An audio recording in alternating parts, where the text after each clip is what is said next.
Assalamualaikum warahmatullahi wabarakatuh. Saya Siti Irbafanda Ira akan menjelaskan pengertian mengenai fungi atau jamur. Kata jamur berasal dari kata Latin yakni fungi. Jamur bersifat eukariotik dan tidak berklorofil. Jamur reproduksi secara seksual dan aseksual. Jamur atau fungi ini hidupnya di tempat-tempat yang lembab, di tempat yang asam, dan bersimbiosis dengan ganggang yang berbentuk lumut. Berikut adalah ciri-ciri jamur. Ciri-ciri jamur yang pertama adalah organisme eukariotik, kebanyakan multiseluler dan beberapa uniseluler, tidak berklorofil dan dinding selnya mengandung kitin dan glukan. Struktur tubuh jamur. Struktur tubuh jamur yang pertama adalah jenis uniseluler, maka struktur tubuhnya adalah homer, berbentuk homer. Yang kedua adalah multiseluler. Struktur tubuhnya membentuk tubuh buah besar yang ukurannya mencapai 1 meter. Yang ketiga adalah jamur kayu. Struktur tubuh jamur tersusun dari komponen dasar hifa.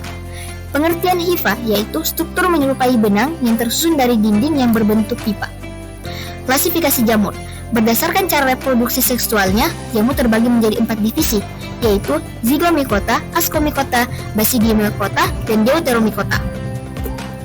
Berikut adalah rangkuman dari pengertian jamur. Jamur atau fungi tersusun hifa, bersifat eukariotik dan tidak berklorofil. Jamur ini bereproduksi dengan secara aseksual yang menghasilkan spora, kuncup, dan fragmentasi. Sedangkan dengan secara seksual dengan zygospora, ascospora, dan basidiospora. Jamur fungi ini hidupnya di tempat yang berlembab, air laut, air tawar, dan di tempat yang asam dan bersimbiosis dengan ganggang yang membentuk lumut atau licenous.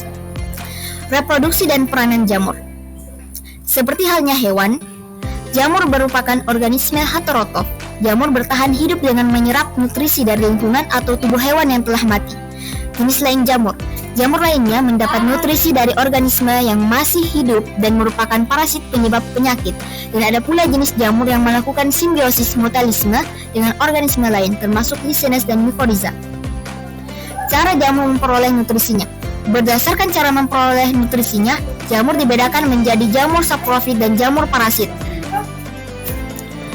Jamur saprofit, jamur yang memperoleh nutrisi dengan cara menguraikan tubuh organisme yang telah mati atau bahan organik lainnya. Yang kedua adalah jamur parasit, jamur yang memperoleh makanan dengan cara menyerap nutrisi dari organisme inangnya.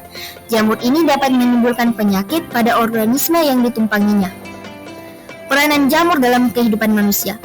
Penggunaan manusia jamur untuk persiapan makanan atau pelestarian dan keperluan lainnya sangat luas dan memiliki sejarah panjang. Peranan jamur bagi kehidupan manusia.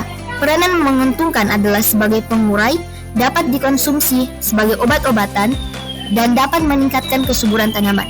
Sedangkan peranan jamur bagi kehidupan manusia yang merugikan adalah menyebabkan penyakit pada manusia dan menyebabkan kerusakan pada tanaman. Mungkin cukup sekian penjelasan singkat materi mengenai jamur dari saya. Syukron. Wassalamualaikum warahmatullahi wabarakatuh.